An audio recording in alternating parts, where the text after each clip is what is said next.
Today, I'm going to make history. I'm putting up $5,000 that says I know more than you. So if you're smart enough, fast enough, and if you've got the guts, you can win Ben Stein's money. And now, a man who dares the IRS to audit him. Go ahead, you wussies, try. Ben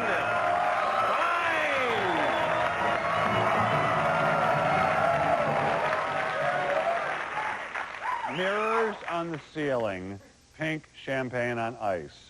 Welcome to the Hotel California. And welcome back to a new season of Win Ben Stein's Money. Yeah,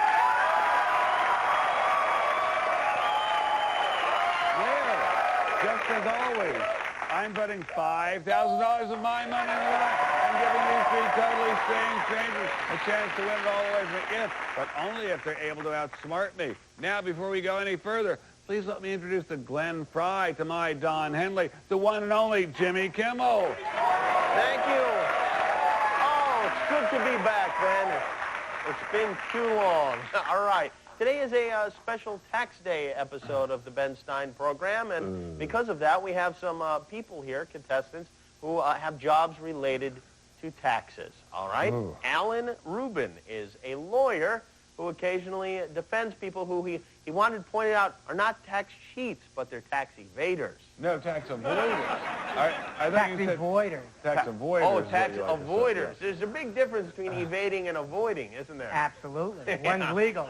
Yeah, in your world, I guess there's a big difference. But we call them tax cheats around my house. But welcome, Alan. I may need to talk to you after the program. Carolyn Richardson. Get in line. She is a tax analyst and used to work for the IRS. I was a revenue agent. You audited people. That's correct. You know, all right, listen. First of all, she doesn't work for the IRS anymore. And second of all, that's nice. Second of all, you know, people think of the IRS people as villains, but really they're regular people like you and me who worship Satan, right? Only during management meetings. Right. And Norm Kane is an accountant. Correct. Hello, Norm. Hi. And Norm, according to his bio, lost $5 million. How'd you do that, Norm? Oh, my God. Oh, just, you know, little error in bookkeeping. And has that $5 million been recovered? Well, most of it, yeah. Yeah. What do you mean? Was it your $5 million or someone No, it else's? was someone else. Oh, of course. Somebody else. Your money's in good hands with Norm. Oh, yeah. All right, he's trying to contestants, good luck. You're going to need it. Now, everyone, please turn your attention to our game where, as Jimmy tells us, our first 5 topics. And they are things even more out of date than our tax system. The Marv Albert Love Manual. Boogie Nights of the Round Table. That's a bunch of Bolshoi. And I enjoy getting stovepiped on April 15th. All right, contestants, in the first round, questions are worth anywhere from $50 to $150 of my money. Now, every time you manage to answer a question correctly, you win money and I lose it. We're going to start with you, Norm. Please pick a topic, sir. I'll try Boogie Nights of the Round Table. $150 question. According to Arthurian legend and French medieval romance, what member of the Round Table battles against the Green Knight? Norm. Lancelot. No, I'm sorry. Carolyn. Gawain. Very good. Whoa. Whoa, very good.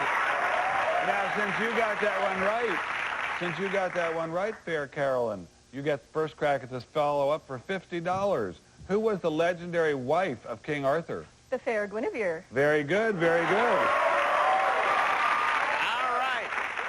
Our next category is women Janet Jackson has sampled. And Carolyn. I'll go with that's a bunch of Bolshoi.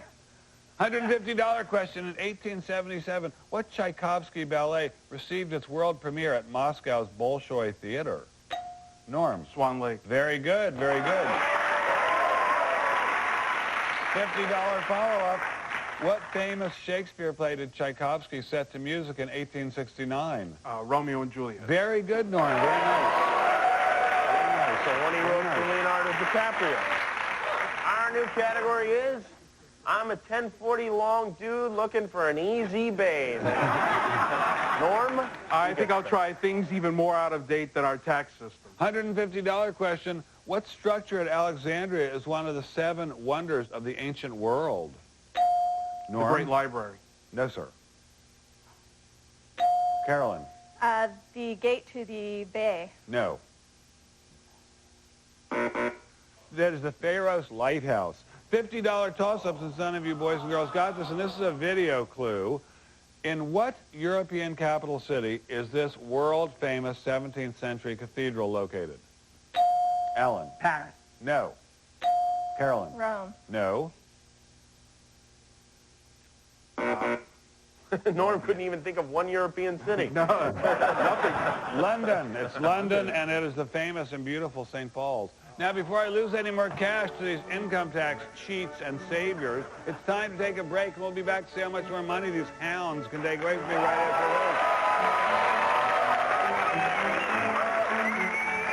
this. Back with more of Win My, Ben Stein's money. Right now, Carolyn and Norm are tied for the lead with $200 each of my money. Jimmy, what's our new topic? Our new topic is, can I examine you publicly? And Norm, you had the last correct answer, so you get to pick first. I'll try the Marv Albert Love Manual. $150 question. What Sanskrit treatise on the art of love outlines specific sexual information, including the arts of biting and scratching?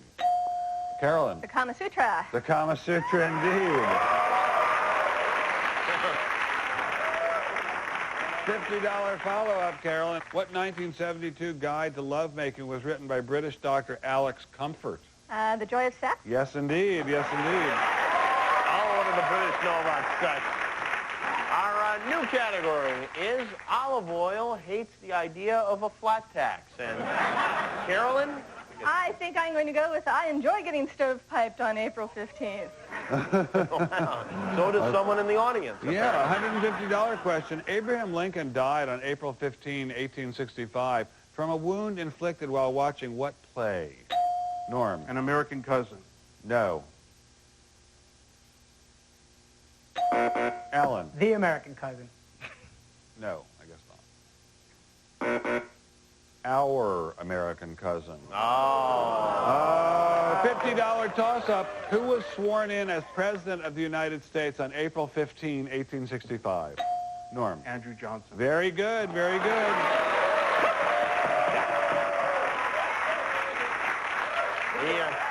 He should have gone to see The American Cousin. We have less than 2 minutes left in the round, and our new category is incontinent, or did you just jump in the sea? And Norm, you get to choose. Well, can I examine you publicly?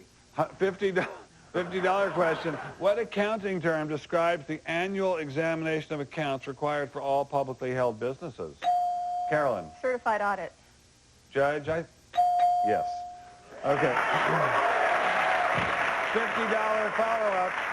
What accounting term describes a reduction in the value of fixed assets as a result of damage, use, or obsolescence? Depreciation. Very good, very good. I bet you've seen a few of those claims. Alan, you just came by for the snacks in the green room. I'm didn't you? enjoying it. Our next category is the 80 proof is in the pudding, and Carolyn, you get to choose again. I'll try the 80 proof is in the pudding. $100 question. What type of whiskey is traditionally used in the sauce that accompanies bread pudding? Carolyn? Rum. No, I'm sorry. Norm? Whiskey. Well, I think you have to say it. Scotch. No. Alan? Bourbon. Yes, Alan. Alan, great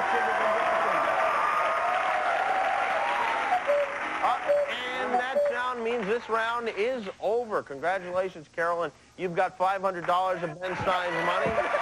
Norm, you're in second place with $250. And the win has evaded Alan. Is it evaded or avoided? It looks like evaded now. You have only managed to take $100 from me, and we have to say goodbye. I'm sorry, Alan. You were a good friend to have on the show. We enjoyed having you here. Thank you. I'm going to take this money, and I'll sort of email it back on his board. And when we come back, these two survivors are going to come try to get deep into my wallet. I'm going to defend my money by actually becoming a contestant. Stay tuned, or else you'll be audited.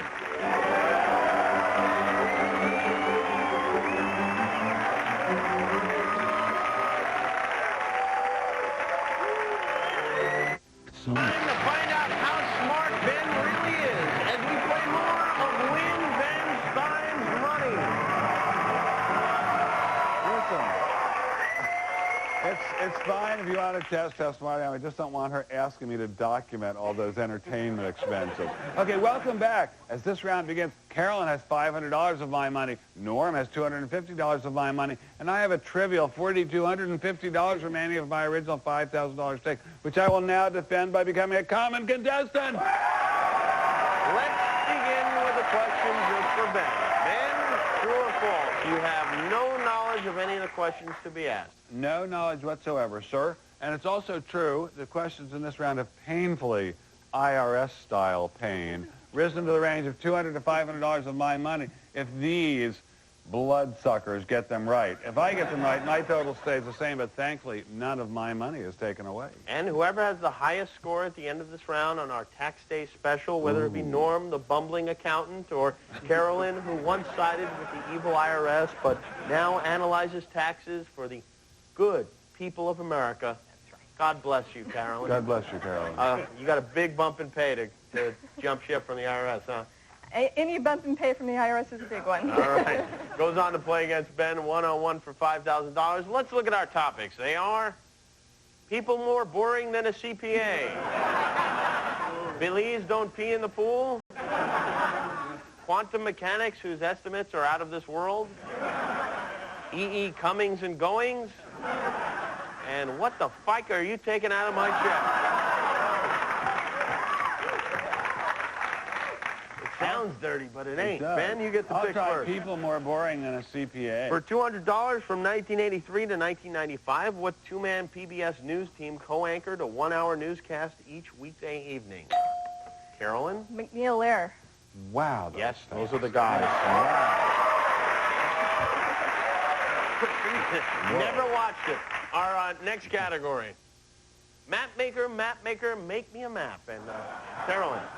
What the FICA are you taking out of my check? All right. For $200, funds from FICA support the Social Security program. What does FICA stand for? Carolyn? Federal Insurance Compensation Act. No. Ben? Federal Income Commitment Act. No. Norm? Federal Insurance Compensation Act. No, that's just what Carolyn said. No, Income Compensation Act. No, it's Federal Insurance Contributions Act. We Oh, have sure. two accountants and Ben here, and none of you knew that. I know, it's embarrassing. I guess the word The contribution, money just goes and nobody knows. kind of a gray area there. Our next category is, that's my vase you're sitting on. And Carolyn, again, you get to choose. Map maker, make me a map. All right, for $400, what type of map projection features parallel meridians intersected by lines of latitude that space out wider as they move away from the equator? Ben? Mercator. Yeah, Mercator. That's right. There you know, Micah. Nobody has any idea. Our next category is income tax outgo money. And Ben, you get I'll to try choose. that one. All right, for $300. Ooh. In 1451, the Medici family became the first to introduce income tax. In what Italian city did this occur? Ben. Florence. Yes, Florence is right.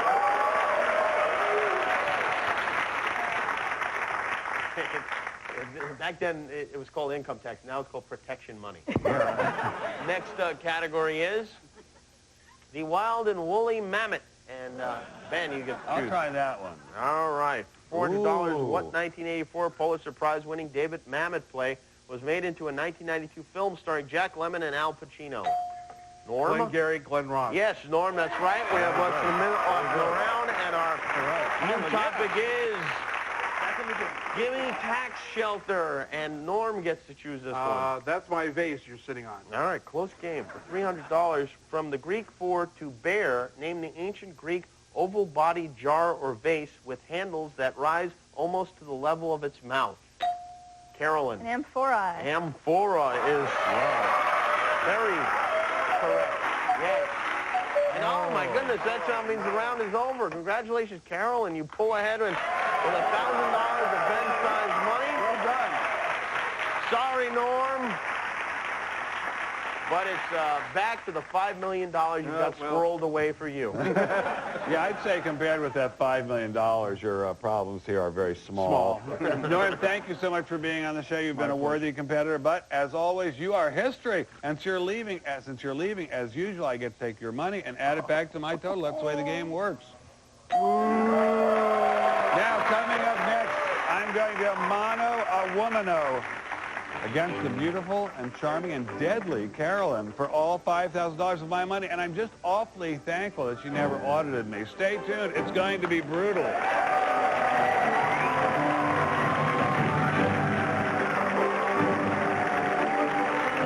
This is what this crowd came to see. From popular hit shows to the... This is the IRS, as we see if Carolyn can win $5,000 of Ben Stein's money. Congratulations, Carolyn. Now we're down to just you against just me, and you are a brilliant civil servant, as many civil servants are. So far, you've taken $1,000 away from me, and that is yours to keep no matter what happens. But now you have a chance, albeit a small one, to walk out of here with all $5,000 of my money. It's in your rolling gorgeous in this state. And all you have to do is beat me in what we call the best of 10 tests of knowledge. Could you explain to the group, please, Jimmy? Only if you give me a little tongue, baby. Oh, I forget. Come on, I missed you. Give me some sugar. All right. Gee. Such a tease. I'm going to ask Ben and Carolyn the same 10 questions. Carolyn, if you can answer more of them than Ben can, his $5,000 goes home with you. You want to go first or second? I'd like to go first. Ooh. Very good, Carolyn. To the boots. To the boots now. Let's not waste any time here. All right, Carolyn. As host, I must remain neutral, but since Ben is now in his soundproof isolation booth and cannot hear me, whack him like a gopher, all right? I'll try. All right, Carolyn, 10 questions, 60 seconds to answer them. Let's begin. What was the well-known nickname of crime boss Charles Luciano? Scarface. No. What canal term is sometimes used to describe the digestive tract? The Alimentary Canal. Yes. What government agency was created by the National Railroad Passenger Act of 1970? Pass. In what state would you find the Pocono Mountains? New York. No. What is the fabric term for the colored cap and the blouse a jockey wears? Silks. Yes. What English spy novelist wrote the 1969 book Travels with My Aunt?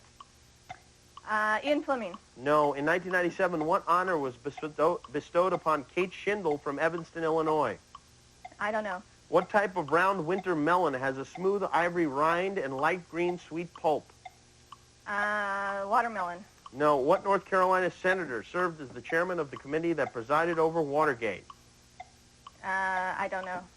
After Anwar Sadat was assassinated in 1981, who succeeded him? Mubarak. Ooh, sorry you didn't get it in time. You got 2 right. The ones you missed were Lucky Luciano, Amtrak, Pocono Mountains in Pennsylvania. Graham Greene wrote Travels with My Aunt. Miss America was Kate Schindel. A Honeydew Melon, Sam Irvin Jr. Boy, we got some dopes working at the IRS. All right, let's see if Ben is any less dopey. Ben! Ben. Sir. I got some good news for you on this tax day. They let me. They audited. They didn't find a deficiency. No, they found a lot of deficiencies, mostly personality-wise, though. But well, that's because they don't know me better. the number you have to beat is 2. I shall do my best. I'll take all challenges seriously. Yeah, wow. All right, 60 seconds, 10 questions. Let's begin. What was the well-known nickname of crime boss Charles Luciano? Lucky. Yes. What canal term is sometimes used to describe the digestive tract? Ooh, a lox? No. What government agency was created by the National Railroad Passenger Act of 1970? Amtrak? Yes. In what state would you find the Pocono Mountains? Pennsylvania. Yes. What is the fabric term for the colored cap and the blouse a jockey wears? I don't know. What English spy novelist wrote the 1969 book Travels with My Aunt? John le Carré. No. In 1997, what honor was bestowed upon Kate Schindel from Evanston, Illinois? Oh, I don't know. What type of round winter melon has a smooth ivory rind and a light green sweet pulp? Honeydew. Yes. What North Carolina senator served as the chairman of the committee that presided over Watergate? Irvin. Yes. After Anwar Sadat was assassinated in 1981, who succeeded him? Hosni Mubarak. Yes. Mubarak. Are hookers deductible as an entertainment expense? Of course. Of course. Just wondering. Ben, come on out of the booth. You got 6. I'm terribly sorry. The final scores, Carolyn with 2 and Ben with 6. Carolyn, I am very relieved you didn't get my $5,000. If it is of any consolation to you, the IRS has gotten many, many, many times that much in various easier contests. We'll get However, what'd you say? We'll get more. Yeah. Oh, did you hear that? Wait, I think she won. Wait a minute, I made a mistake. She take this, all this. Wait, there's more. Yeah. Enjoy. This means, although she really won, ostensibly I've managed to defend successfully $4,000, which I will use to take on my next opponents. This time they're going to be from the KGB. And we're out of time until next time, but I give 3 more people a chance to win Ben Stein's money.